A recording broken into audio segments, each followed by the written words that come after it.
gagawin ko sa inyo sa bawat isa. Nais ko lang i-share sa inyo yung dream board ko. Napaka-simple lang na kasi simple lang naman kasi ako. Okay. Ayan. So, sisimulan ko sa family ko. Kung mabasa nyo, nakalagay dyan ang celebration of life. Kasi every time na gumigising ako, pinagdiriwang ko yung buhay na binigay sa akin. Every time na gumigising ako sa umaga, sinicelebrate ko yung araw na yun. Kasi hindi ko naman alam kung hanggang kailan ko, hanggang alas 12 lang ako, tapos hindi ko pa rin magpugin sa Panginoon yung araw na yun, di ba? So, ayun, ginagawa ko yun daily. Tapos ayan, yung sa family ko, ang save lang sa amin, yung mama ko at saka yung ate ko nawala. So, siguro mapapansin nyo, nandito pa rin yung ate ko kasi nung nangarap ako, buong family ko kasama. So, kung hindi ko siya isasama, sa langit nakikita pa rin kami. So, kasama ko pa rin siya sa dream ko. Amen. Ayun, yun yung family picture namin kasama yung lolo ko. Kasi gusto ko pati yung katulad nung represent kasi wala naman akong picture lahat ng kamag-anak namin. Siguro yung lolo ko yun represent ng buong relatives namin. Every time na natutulog ako sa gabi, pinag-pray ko yung sa side ng father ko at sa side ng mama ko. Kasi yan, yung dream house namin, simple lang siya tapos may Simple pala eh. Simple pala eh. Oo, yun yun. Tapos yung mapapansin nyo nandito sa gilid, yung business, ano yan, Golden Nuggets. Diyan ako nag-work before bago ko pumasok sa BDCA. Sales coordinator manager ako ng mga food cart. Ito yung minamanage kong cart sa sa Santa Lucia.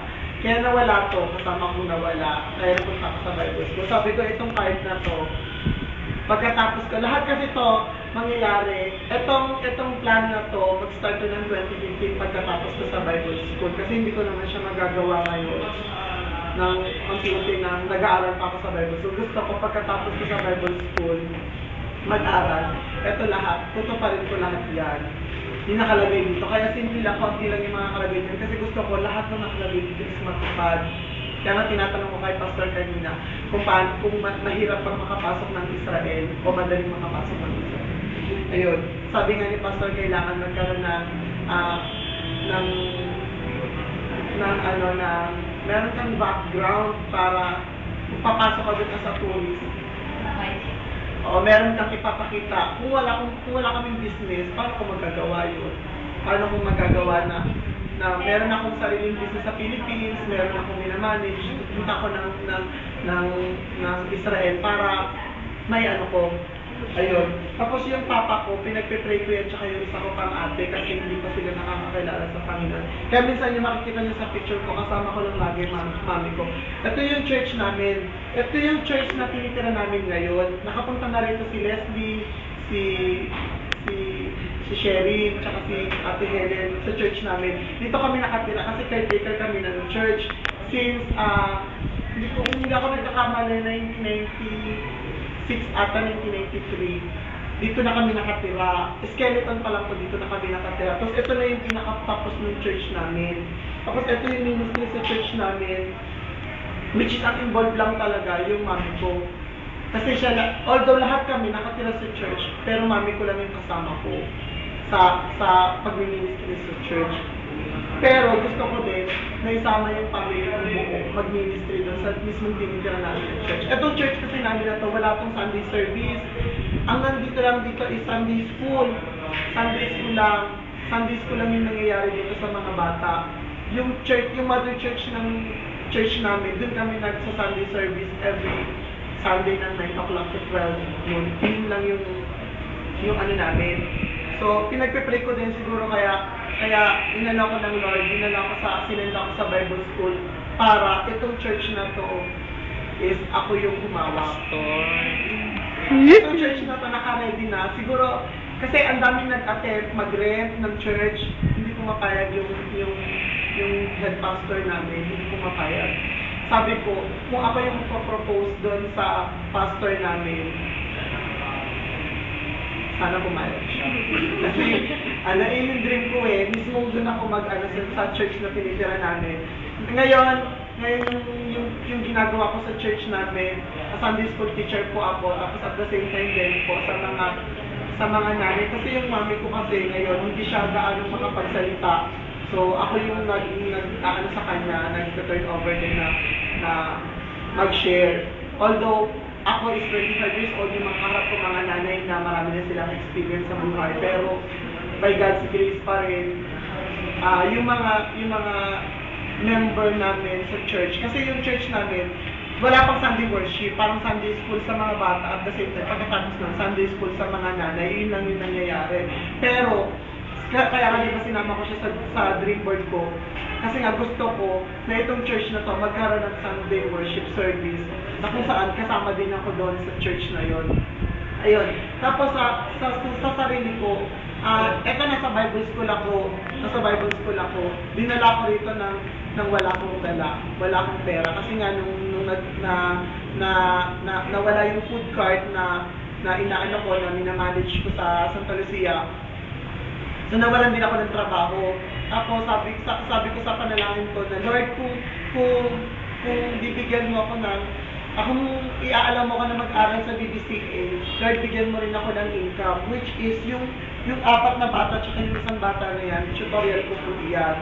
Every time na narapit na silang mag-exam, pinupuntahan ko po sila para i-review. Tapos yung review na yun, by God's grace pa din, nakatanggap din ako ng love gift, which is yun yung sinasupport ko doon sa pag-aaral ko dito sa BBCA. Tapos kung makikita niyo yung picture ko, Palaka. yung picture ko kasi naka-sketch, may hawak na palaka. Kasi pagkatapos kong lumabit ako sa Antipolo National High School 2003, ng high school, nag-aral ako ng BS Biology. Tapos, pinapangarap ko na matanggap ko yung diploma ko ng BS Biology. After na hindi ko pa rin natatanggap kasi kailangan kong mag-add ng 1.5 year kasi nagbago yung curriculum. So, iyon pa rin yung pinagpe-pray ko para matanggap ko yung pagiging... Although, contrast yung... Tama ba contrast? Kontra yung pag-aaral ko dito sa Bible School. Tapos, yung pinag-aralan ko ang tao galing sa unggoy, which is kaya may hawak ko palaka kasi lahat naman daw tayo nang galing sa palaka. Is tumalon. Ayun. So, ayun yung... sa BS Biology. So, pinapangarap ko pa rin na matanggap ko yung ano na yun. Kasi, hindi lang na yun yung pinag-aralan namin. Kasi gusto ko din makita kung gaano, gusto ko pang malaman pa. Kasi gusto ko, bilang BS Biology, gusto ko po mag-undergo as a marine biology. Kasi gusto ko po makita sa ilalim ng tubig yung napakagandang kinreate ng Panginoon. So, yun. Tapos ito po yung mission field ko. Kung makikita niyo po dito yung grupo ng mga batang ITAS. Nung that time po na pumupunta kami ng Zambales, dinadaanan namin yung mga group of ITAS sa kalsada. Yung iba walang underwear, walang short. Tapos parang sila, uneducated talaga. Kung makikita mo sa physical, sa the way sila, kung paano silang mag-act. Alam mo talaga na, wala silang pinag-aralan. Kaya ito yung first field na gusto kong puntahan. Specific po yung Pampanga tsaka Olongapo to Zambales. Kasi yun yung maraming group of ITAS. Region 2 po ata. Yung group of ITAS from Pangasinan, Zambales, Tarlac. Kaya yung maraming group of ITAS talaga sa Philippines. Na gusto ko sharean kung ano yung natutunan ko sa Bible school, yung natutunan ko sa secular school, at the same time, yung mga experience ko, gusto kong i-share din sa mga batang yan. Tapos, isa rin na lugar na gusto kong puntahan yung Promised Land. Katulad ng sinabi ko nga kanina, every time may nagsasabi sa Promised Land na, kasi gusto kong lakaran yung lakaran ni Jesus Christ, gusto kong maupuan yung inupuan ni Jesus Christ that time na sinalangin siya sa Panginoon, nalubungan siya ng dugo, na malapit siya. Tapos gusto ko yung makita kung saan pinako si Jesus Christ, yung specific na pinakuan niya, kasi gusto ko ma-experience yung lugar na yun na that time, na maraming mga unbeliever na humusga kay Jesus Christ na talagang patayin talaga siya. parang gusto ko din na-experience na hindi ko experience na ipapako sa Akala ko yun na gusto mo gusto ko gusto kong maramdaman Yung yung kung gaano ka mahal ng Panginoon. Kasi pag nandun ka, mapipil mo yung presence eh. Kahit siguro dito rin mapipil mo eh. Ayun. So, yun lang yung, yan. Tapos isa pa, meron nakalagay dito, when I found Jesus, I was ready to give my life to ministry and work for the church. Ayun yung sinulat ko doon. Kasi, nung natagpuan ko nga nung nakilala ko si Jesus Christ, that is 2006, nagkaroon talaga ako ng intimacy sa Panginoon. Although laki akong church, laki akong Sunday school, pero wala akong intimacy sa Panginoon. Wala akong personal na relasyon sa Kanya. Noong 2006, dun ko lang naramdaman yung presensya ng Panginoon. Doon ako nagkaroon ng relasyon sa Kanya. Tapos gusto ko rin lahat to, hindi lang sa church, hindi lang dito sa mga batang ito na nandito, hindi lang sa pamilya ko, at saka hindi lang din sa sarili ko. Bagkos, lahat to magawa. Na, ayun, sabi nga dito in my dreams. Tapos, kung mapapansin niyo, nakalagay dito yung Intel. Ito yung Intel company ng Microsoft, yung sa computer. Largest company. Kung mapapansin natin, di ba computer yung usually na nakaharap dun sa tao.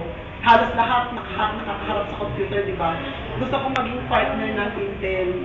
As a missionary, gusto kong maging partner. Tapos gusto kong gamitin din yung technology ng computer at kung paano nila yung Intel, di ba, may technology silang ginamit kung paano napalawak yung computer sa buong mundo. Ganon din